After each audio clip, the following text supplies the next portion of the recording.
SIP एक बेहतर investment option है, लेकिन ऐसा क्या होता है कि हम एसआईपी में भी नुकसान कर लेते हैं। नमस्कार दोस्तों, मैं हूं तुषार। तो चलिए आज हम जानते हैं कि हम अगर एसआईपी ले रहे हैं तो ऐसे कौन सा इम्पोर्टेंस फैक्टर्स हैं जिसे हम ध्यान में रख सकें और एक अच्छा खासा रिटर्न फ्यूचर में जनरेट कर सकें। तो चलिए बिना देर के हुए शुरू करते हैं। नंबर 1, सही फंड चॉइस करना और लंबी अवधि के लिए निवेश करना। फंड हाउस आपको तरह तरह के फंड्स दिखाता रहेगा, लेकिन आपको आपके ज़रूरत के हिसाब से फंड चॉइस करना है। आपको कितना दिन के लिए निवेश करना है ये आपको डिसाइड करना है। उसी हिसाब से आपको एक एवरेज रिटर्न देख के फंड चॉइस करना है। दूसरी बात है लंबी अवधि के लिए निवेश करना। ये सबसे बड़ी इंपॉर्टेंट बात है, क्योंकि मार्केट शॉर्ट टर्म में अप डाउन लगा रहता है। हो सकता है आपका फंड 2 साल 3 साल तक आपका म्यूचुअल फंड आपको नेगेटिव रिटर्न देता रहे, लेकिन लंबी अवधि में मार्केट हमेशा ऊपर ही दिखता है। ये बात को आपको समझना चाहिए। इसीलिए इन्वेस्टेड रहिए लंबा अवधि के लिए, ताकि आपको प्रॉफिट उससे निकाल सकें। ये नहीं कि आप शुरू कर दिए किसी के बात पर या सोशल मीडिया पर, फिर उसमें आप कुछ दिन के लिए निवेश करें, फिर देखेंगे ये नेगेटिव रिटर्न दे रहे, आप उससे निकल के आ जाओ। ऐसा आपको फिर नुकसान ही में ही आप निकलेंगे। इसलिए लंबी अवधि के लिए निवेश करना बहुत ज़रूरी है, ताकि आप एक अच्छा रिटर्न जनरेट कर सकें। नंबर 2, आपने एसआईपी को ना कभी मत बंद कीजिए। ऐसा क्यों? क्यों? मार्केट में उतार चढ़ाव लगा रहता है। ये देख के आदमी, क्योंकि जब वो नीचे है मार्केट तो वो नेगेटिव रिटर्न देगा ही देगा, आपका म्यूचुअल फंड भी नीचे आएगा ही आएगा। तो आदमी डर के अपना एसआईपी बंद कर लेते हैं कि अरे ये तो रिटर्न ही नहीं दे रहा है। लेकिन आप सोचिए कि ये वो टाइम है जब आपको निवेश करना चाहिए। क्यों?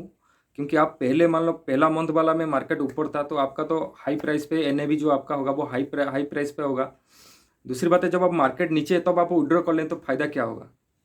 आपको घाटे में जाएंगे। ऐसा क्यों बोल रहा हूँ? क्योंकि जब मार्केट नीचे जाएगा आप उस टाइम में अगर निवेश करेंगे तो ये एवरेज बना रहता है। इसीलिए एसआईपी में होता है कि एवरेज का ही ज़्यादा पावर होता है। आपका ऊपर नीचे में वो एवरेज बनता जाता है। आप अगर इन्वेस्टेड हैं तो अगर आप उसको बीच में बंद कर देंगे तो कोई फ़ायदा नहीं होगा। इसलिए बिल्कुल अपना एसआईपी अगर आप एक बार शुरू किए तो एक टाइम फ्रेम रखिए कि मैं 5 साल के लिए या 10 साल के लिए निवेश करूंगा। उसके बीच किसी भी हालत पर बंद मत कीजिए।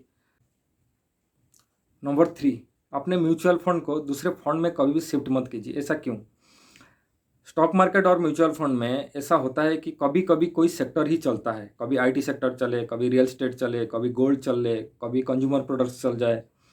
तो आप मान लीजिए एक आईटी बेस्ड कंपनी में निवेश किए हैं, कुछ कुछ कारणों के वजह से मान लीजिए आईटी सेक्टर अभी नीचे डाउन है, तो उस टाइम आपका फंड हाउस आपके लिए कुछ बेहतर सोच के रखा होगा कि आपके कुछ पर्सन को कोई ऐसा आईटी स्टॉक में लगा दे वो जो बहुत ज़्यादा गिरा हुआ है, ये उस टाइम गिर रखा है और वो फंडामेंटली बहुत स्ट्रांग है। तो ये निर्णय आपके फंड हाउस पे छोड़ दीजिए। अगर आप उसी टाइम ही इसको स्विच कर लेंगे या फिर किसी दूसरे में शिफ्ट कर लेंगे तो आप बहुत बड़े घाटा खा सकते हैं। इसलिए कोई ऐसा मेजर रीजन हो, मान लीजिए 7 8 9 10 साल आपका म्यूचुअल फंड इंडेक्स को भी बीट नहीं कर रहा है, बहुत नेगेटिव रिटर्न दे रहा है, तो ये एक रीजन हो सकता है। नहीं तो ऐसे कोई नॉर्मल रीजन पर सोशल मीडिया या किसी के बात पर कि दूसरे को देख के कि उसका तो बहुत ज़्यादा रिटर्न दे रहा है, इस बात पे अपना म्यूचुअल फंड को कभी दूसरे म्यूचुअल फंड में शिफ्ट मत कीजिएगा। Number 4, proper diversification. ऐसा क्यों? क्योंकि हम मान लीजिए हमारा पूरा जितना हम म्यूचुअल फंड में निवेश कर रहे हैं उसको एक ही फंड हाउस में हम डाल दिए, एक ही तरह का फंड में। तो इससे होगा क्या? मान लीजिए वो फ्यूचर में बेहतर परफॉर्मेंस नहीं किया तो हमारे तो पैसा डूब गए। इसीलिए डाइवर्सिफिकेशन इन्वेस्टमेंट में बहुत ज़रूरी है कि हम 2 4 तरह तरह का अपने ज़रूरत के हिसाब से अच्छा फंड चॉइस करके ले ले, ताकि फ्यूचर में अगर कोई एक अच्छा रिटर्न नहीं दे तो दूसरा हमें अच्छा रिटर्न दे दे, ताकि ये जो हमारा नुकसान हुआ वो इसमें कवरेज हो जाए। दूसरा है ओवर डाइवर्सिफिकेशन। ऐसा क्यों? अगर हम जितना ही पैसा 1 लाख रुपया डालें, अगर सही लिए तो ठीक है, नहीं मान लीजिए हम बहुत ज़्यादा ले लेंगे तो होगा क्या? मान लीजिए कोई एक कंपनी हमारा जितना हम फंड लिए हैं उसमें से एक बहुत ज़्यादा 2000 या 8000% हमें फ्यूचर में रिटर्न दिया, लेकिन हमारा उसमें इन्वेस्टेड अमाउंट बहुत ज़्यादा ही कम होगा, तो इससे भी हमें कोई फ़ायदा भी नहीं होगा। इसलिए प्रॉपर डाइवर्सिफिकेशन हमें इन्वेस्टमेंट में, और म्यूचुअल फंड इन्वेस्टमेंट हो या स्टॉक मार्केट हो, बहुत ज़रूरी है। ये बहुत ही इंपॉर्टेंट है। Number 5, don't be dividend oriented. ऐसा क्यों? दो तरह के प्लान आते हैं, एक डिविडेंड वाला, एक होता है अपना ग्रोथ वाला। डिविडेंड में आपको जब कंपनी कोई डिविडेंड देता है म्यूचुअल फंड में, तो वो आपको वापस आ जाता है डिविडेंड्स। और ग्रोथ प्लान में क्या होता है, वही पैसा आपका इन्वेस्ट हो जाता है। इससे होगा क्या, क्योंकि कंपाउंडिंग का हमें फ़ायदा लेना है। अगर हम वो डिविडेंड को वापस लेके आ जाएंगे, खा लेंगे, खर्चा कर ही लेंगे, तो होगा क्या हमारा फ्यूचर में, वो तो बहुत ज़्यादा कम रिटर्न देगा। इसलिए कभी भी डिविडेंड के चक्कर में मत रहिए, ग्रोथ प्लान को ही ज़्यादा फोकस में लीजिए, ताकि आपका कंपाउंडिंग का फ़ायदा ताकि आप ले सकें। नंबर 6, रेगुलर प्लान और डायरेक्ट प्लान। रेगुलर प्लान आप जब लेते हैं ना, तो आप किसी एजेंट से म्यूचुअल फंड खरीदते हैं, यानी उसको एक कमीशन आप छोटा सा पे करना पड़ेगा, जो लॉन्ग रन में बहुत ही ह्यूज दिखता है। डायरेक्ट अगर म्यूचुअल फंड हाउस से आप प्लान खरीदते हैं तो आपको कोई कमीशन देना नहीं पड़ता है। तो अगर हम डायरेक्ट खरीद सकते हैं, दुनिया भर का ऑनलाइन में आजकल अवेलेबल हो गया है म्यूचुअल फंड्स, तो हम क्यों ना डायरेक्ट लें, किसी को कमीशन क्यों दें। तो कभी भी म्यूचुअल फंड लेना है तो डायरेक्ट प्लान ही लीजिए, ताकि आप अपना कमीशन बचा सके। जो फ्यूचर में अभी कुछ नहीं दिखेगा, लेकिन जब फ्यूचर में आप मान लीजिए 20 साल इन्वेस्टेड रह जाएंगे, तो फिर ये बहुत ही ह्यूज अमाउंट दिखता है।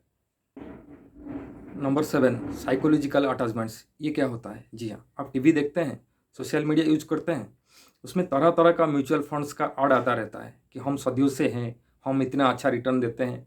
लेकिन क्या वाकई देते हैं? आप उसको देखते रहेंगे ना बार बार, आपके दिमाग में वही फंड हाउस ही बैठ जाता है।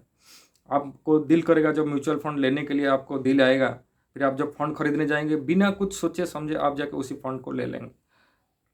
लेकिन इसमें बहुत ही घाटा हो सकता है। ऐसा क्यों? आप म्यूचुअल फंड लेते समय ये बहुत ज़रूरी है कि आप जो फंड चॉइस कर रहे हैं, जो फंड हाउस चॉइस कर रहे हैं, उसका ट्रैक रिकॉर्ड पिछला और प्रेजेंट देखना बहुत ज़रूरी है। आपका फंड मैनेजर जो निवेशकों का पैसा लेता है और इन्वेस्ट करता है, वो उसके प्रति, दूसरे के पैसे के प्रति, निवेशकों के प्रति, पैसे के प्रति उसका बिहेव कैसा है, वो सही तरीके से उसको मैनेज करता है कि नहीं, ये सारा चीज़ आपका जानना ज़रूरी है। तो दोस्तों, ये था जो इम्पोर्टेंस बातें कि हम एक एसआईपी लेते समय क्या क्या ध्यान में रखना है, ताकि हम फ्यूचर में हमारे पैसे पे एक अच्छा खासा रिटर्न जनरेट कर सकें। ये मैं इस वीडियो में, छोटा सा वीडियो में आप लोगों को कुछ इम्पोर्टेंस बातें बता दिया। तो मेरा वीडियो अच्छा लगे तो लाइक करें, शेयर करें और सब्सक्राइब करें। नमस्कार।